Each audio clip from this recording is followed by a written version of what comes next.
Valentine là ngày gì? Ý nghĩa ngày lễ tình nhân đỏ, trắng, đen.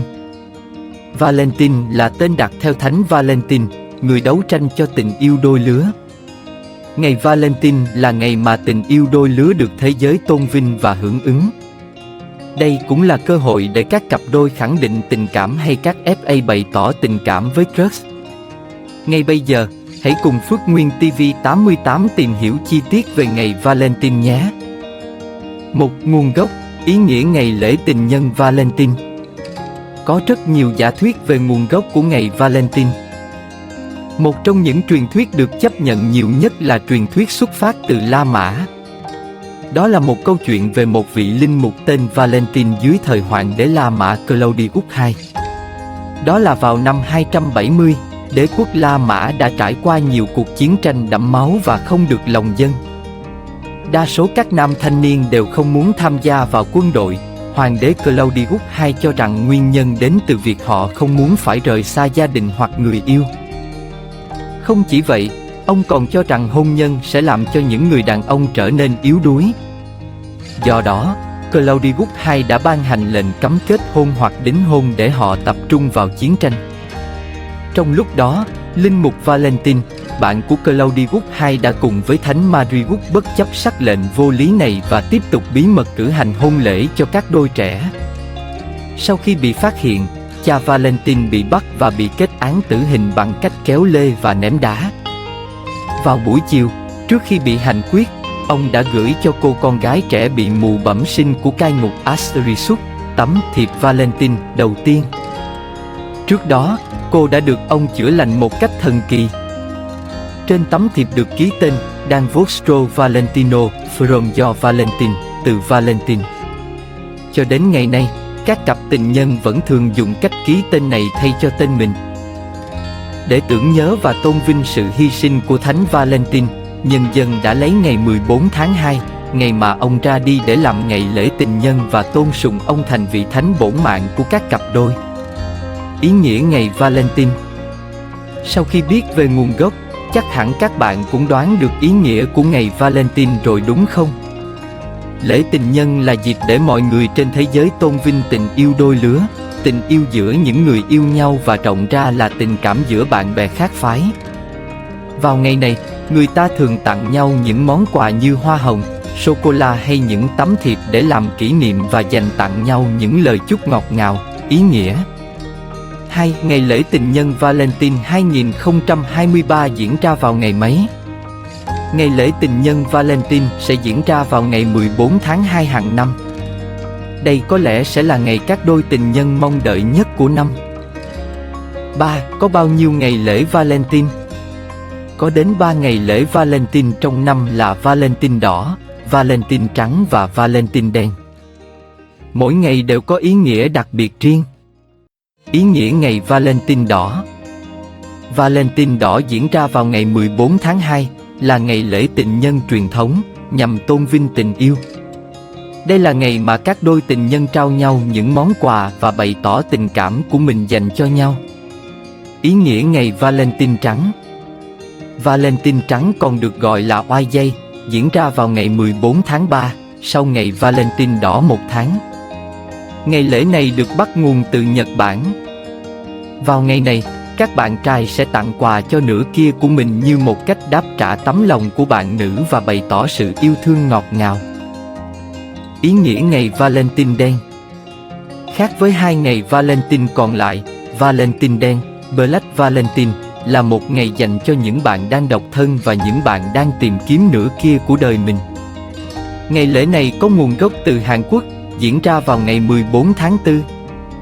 Đây là ngày các cậu độc thân sẽ tụ tập với nhau để vui chơi, ăn uống. 4. Những hoạt động truyền thống trong ngày lễ Valentine. Lễ Lupercali. Vào thời kỳ La Mã cổ đại, lễ Lupercali được tổ chức vào ngày 13, 15, 2 hàng năm, là một nghi thức cổ xưa về sinh sản và là một ngày lễ riêng của thành phố của Rome. Sau này, Đức Giáo hoàng Gelasius I đã xóa bỏ ngày lễ Lupercali và thay vào đó là ngày lễ với quy mô quốc gia là lễ Juno Februa, Juno, đấng trong sạch, được tổ chức vào ngày 13, 14, 2. Một số nhà sử học suy đoán, ngày lễ Candelet diễn ra vào ngày 14 tháng 2, sau này chuyển sang ngày 2 tháng 2, được đưa ra để thay cho lễ Lupercali. Tuy nhiên, ngày lễ lại được bắt đầu từ thành phố Jerusalem vào năm 381 trước công nguyên.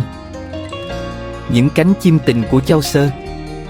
Vào năm 1382, nhà thơ Gifford Châu Sơ đã sáng tác bài thơ nghị hội của đám đông, Parliament of Fowlet. For this was on Saint Valentine Day, when every bird came here to choose his mate. Vì thế, vào ngày Thánh Valentine, những cánh chim bay về đây để chọn những bạn đời.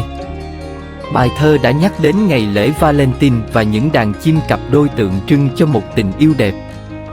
Châu Sơ đã viết bài thơ này nhằm tôn vinh kỷ niệm một năm lễ đính hôn của vua Richard II của Anh với Anne của Bohemia. Những hoạt động truyền thống trong ngày lễ Valentine thời hiện đại.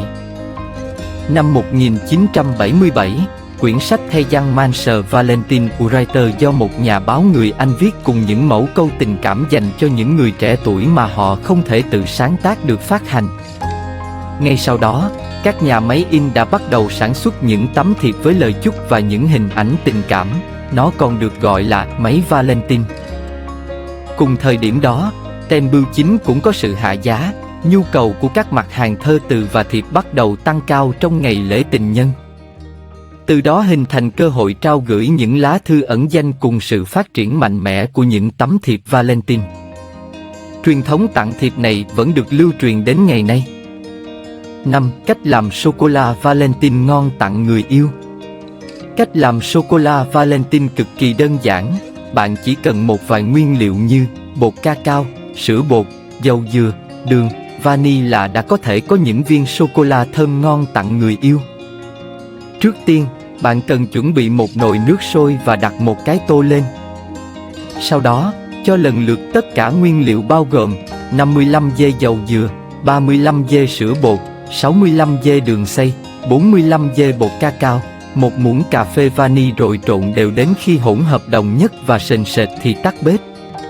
Cuối cùng, bạn chỉ cần đổ hỗn hợp ra khuôn silicon hoặc bất kỳ khuôn nào mà có rồi cho vào tủ lạnh khoảng 3 tiếng là có ngay thành phẩm. Ngày lễ tình nhân diễn ra ở các quốc gia trên thế giới như thế nào? Trong khi đó, ở Trung Quốc và một số nước châu Á khác lại đón ngày lễ tình nhân vào ngày 7 tháng 7 âm lịch. Ngày lễ này còn được gọi là lễ thất tịch. Tại Việt Nam, phái mạnh sẽ thường tặng sô-cô-la cho người yêu của mình.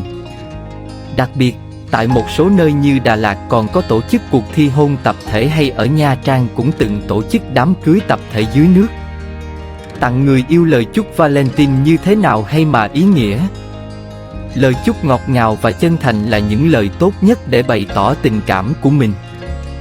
Một lời chúc Valentine xuất phát từ trái tim bạn chắc chắn sẽ làm cho nửa kia cảm động. Tham khảo một vài lời chúc hay. Chúc mừng ngày lễ tình nhân nhé em yêu. Chúc tình yêu của anh luôn vui vẻ, hạnh phúc và mãi là cô bé đáng yêu của anh. Trong mắt anh, em nhìn thấy ngày mai. Trong vòng tay của anh, em tìm thấy tình yêu. Yêu anh hôm nay và mãi mãi.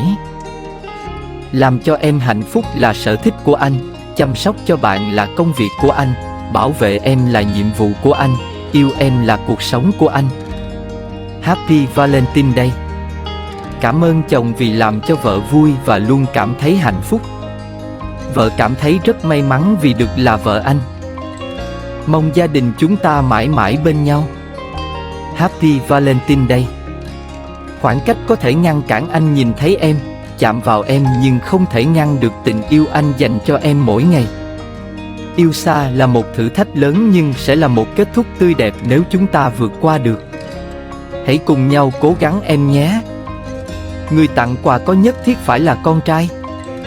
Dựa theo truyền thuyết, con trai sẽ là người tặng quà cho con gái trong dịp Valentine. Qua thời gian và các nền văn hóa khác nhau, mỗi quốc gia sẽ có phong tục tặng quà theo ngày lễ riêng. Tuy nhiên, dù là phong tục ở đâu thì việc tặng quà đều xuất phát từ tấm lòng của người tặng. Do đó, Người tặng quà không nhất thiết chỉ có con trai mà bất kỳ ai đều có thể dành tặng những món quà ý nghĩa của mình đến cho nửa kia vào ngày lễ tình nhân. Hãy tự tin chuẩn bị món quà tặng Valentine độc đáo để tặng người mình thích nhé.